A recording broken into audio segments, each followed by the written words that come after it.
Welcome back to the league that means nothing on Go Again Gaming.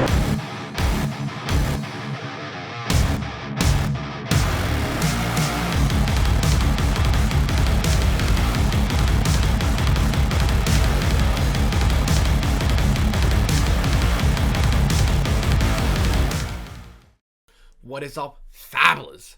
Welcome back to the league that means nothing. Today, we have a game between Andres Sandoval on Bravo and Aaron Merkel on Verdance. Let's get straight into it.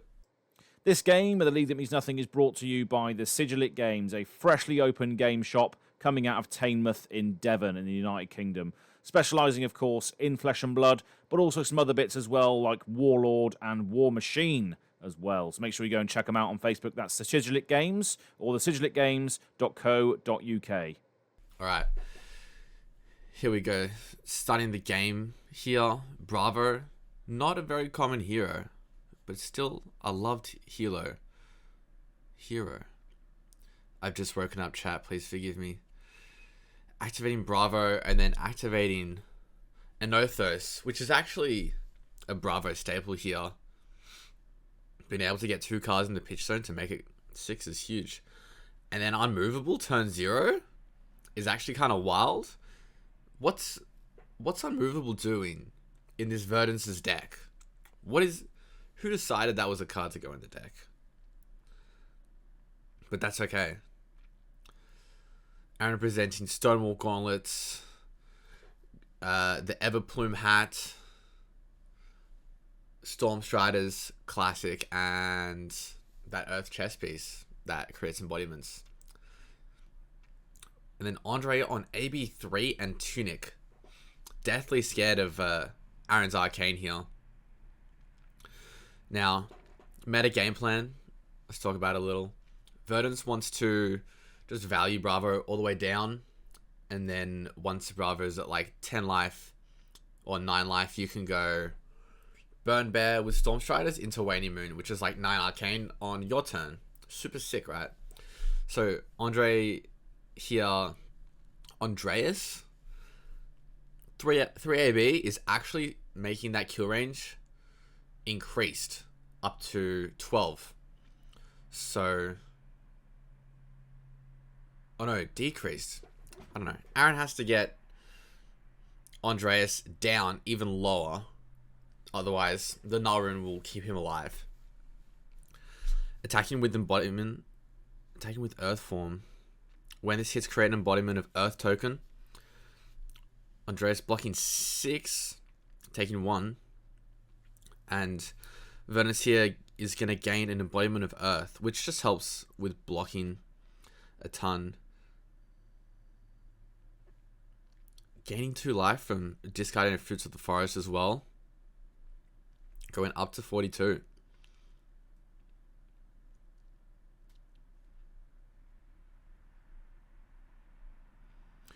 Back to Andres here. Tunic to 2.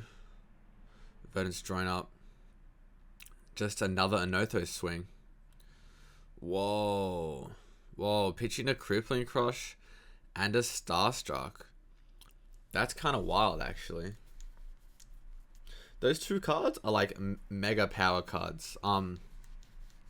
Maybe Bravo thinks that this game's gonna go to the pitch stack, so he's just pitch stacking stuff away, getting good value out, and late game hopefully he can just start dominating these huge attacks and getting some juicy value off him. Blocking 7 with the Embodiment of Earth. That's kind of crazy. Embodiment of Earth doing work here.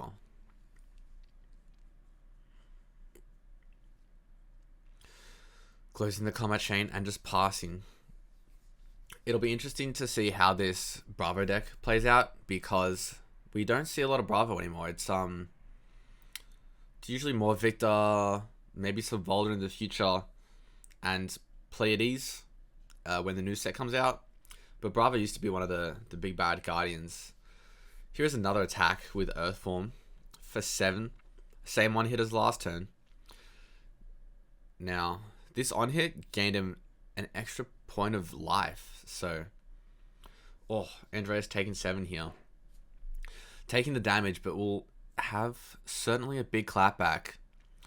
One of the big things the Bravo can have is dominate and pummel. And if you can do that all with a crippling crush, you're gaming. Crippling crush, for those who don't know, it costs 7, deals 1,000,000 damage. I think it does 11 damage. And when it crushes your opponent, if it deals 4 or more damage, they have to discard 2 cards, which is like ridiculous.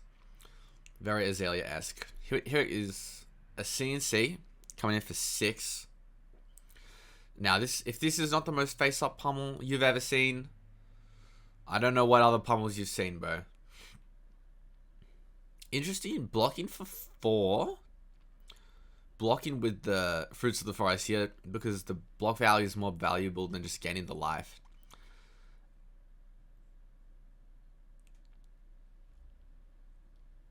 Getting pummeled. Aaron did not have the defense reaction here in this scenario.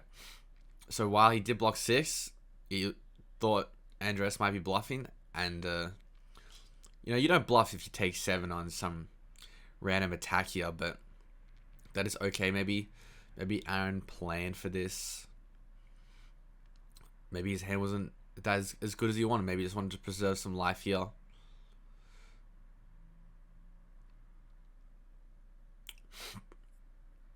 Notably, he did block with his chest piece, and he doesn't get embodiment from it because he's not online. Or he could be online. I'm not 100% sure. I don't think so, though.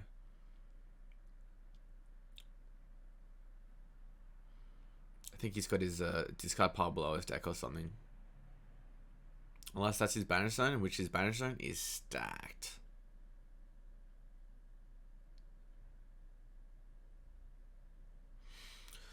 Developing a healing potion is one part of the main combo that Verdance has. So while Verdance can do the cool Storm Striders plan, kill you on your turn, there's actually a combo with healing pots and rampant growth life, where you gain like 8 life in a turn, and then 2 more life by playing 2 rampant growth lives. And then what rampant growth says is you amp X, where X is the amount of life you've gained. So, Spinal Crush here, coming for 9. It's getting unmovable. From Arsenal too? Damn, taking 2 here. Just from hand. That's kind of wild. The unmovables are putting in work this game. I do believe his graveyard is below his deck. Anyway, once you get all the healing pots out and you amp like 12 twice, 24 damage, you just Storm Striders in any arcane. And then hopefully that kills him through the AB3. Here's the second healing potion developed. Almost all the way to 4.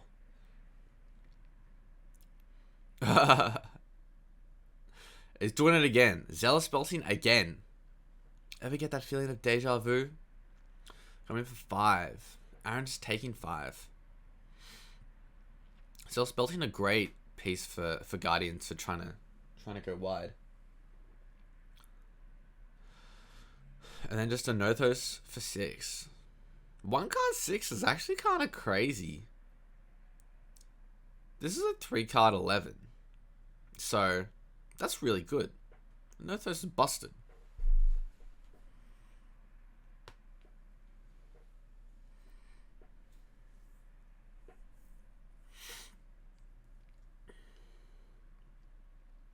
Here we go.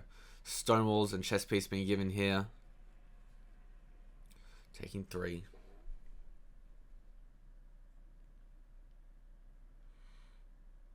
Thank God he had that Zealous Belting to convert. Biggest problem with Guardian is that if you draw a blues, your hand's whack. If you draw reds, your hand's whack. You draw Zealous Belting and a big boy blue, it gets go again, and you can do anything else in the world. Whoa, 3 healing potions.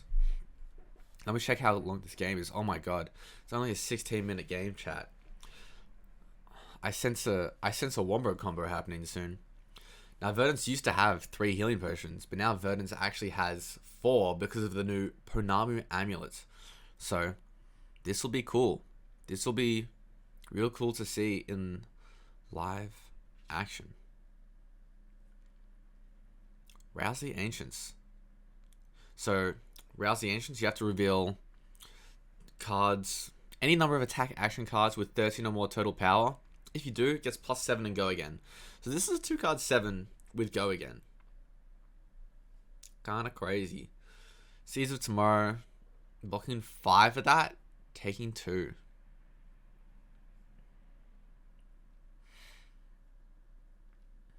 Looks like Aaron here doesn't even care about decomposing, or maybe he just hasn't seen any decomposed cards.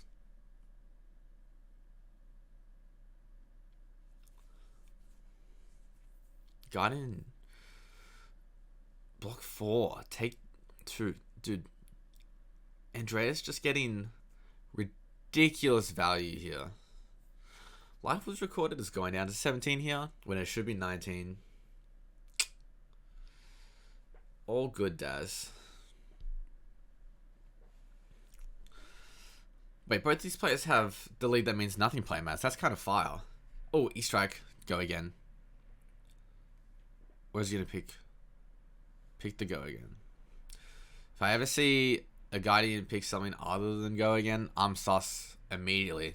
Here we go, Rootbound Carapace. First, Decompose. 1, 2, 3. 3 Earth cards have been decomposed off this. Only 2 more Decomposers are needed to get online. And Aaron blocking for 3 on this 5 here.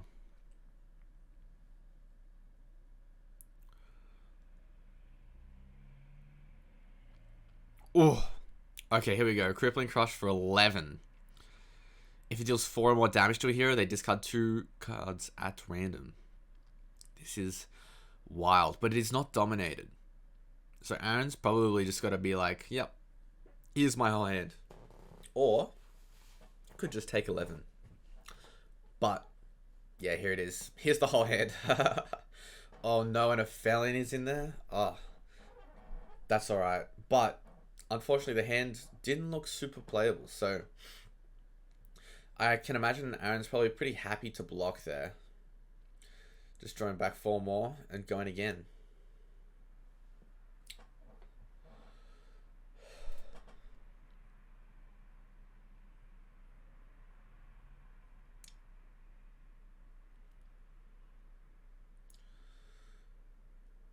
Andreas at a healthy 32 life. Aaron has to do something here to come back. Looking for a rampant growth life. Looking for that 4th Ponamu. Just trying to stay alive here to pull off this combo. Oh, also Surgeon Aethertide can carry the amp over to another spell. How crazy is that? Blocking 4, taking 1. Oh, these 2 blocks are at the absolute death of Aaron right now, or the bane of his existence. Block 4, take 3.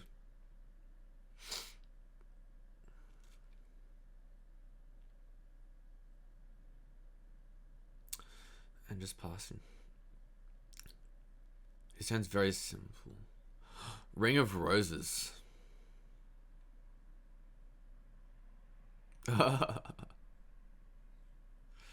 All the combo pieces. Basically Exodia at this point, right?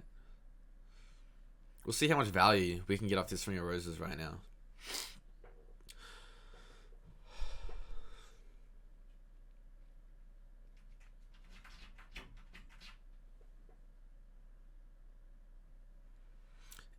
Five go again from the E-Strike. 2 cards left in Andreas' hand. Blocking for 3. Taking 2, going to 6.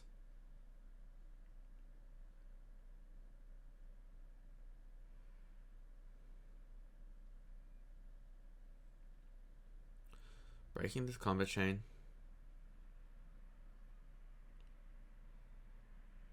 Bravo.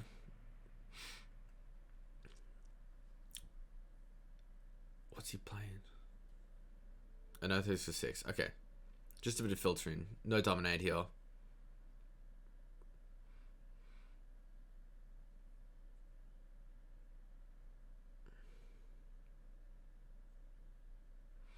Yeah. Only works on... The Bravo ability only works on guiding attacks with cost 3 or higher. Just echoing what the players are saying. Blocking 3, taking 3. This might be Aaron's combo turn here. He just took a little bit of damage and tried to preserve some cards in his hand.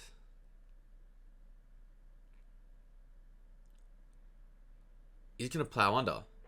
Is he going to decompose?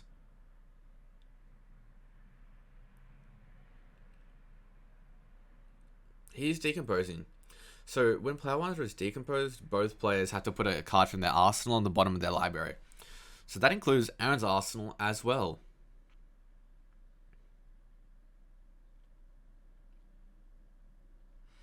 A little bit of value loss here, but I guess that is okay.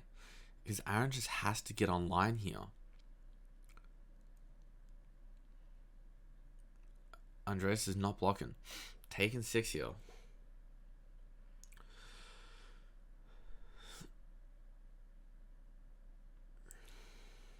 $26 life.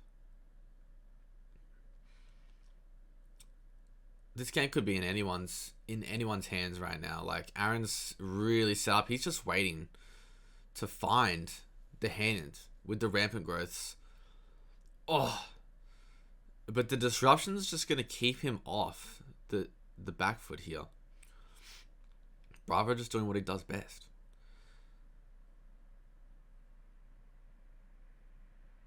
$11 with dominate here.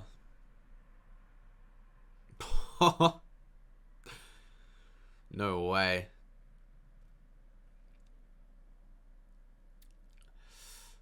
And that's a game. That's a game, folks. Just crippling crushed, showing us the power of what Bravo was and what he still probably can be. Verdance being one of the best action formats, and Bravo shutting that down is super interesting. Anywho, thanks for watching, gamers. See you in round 3.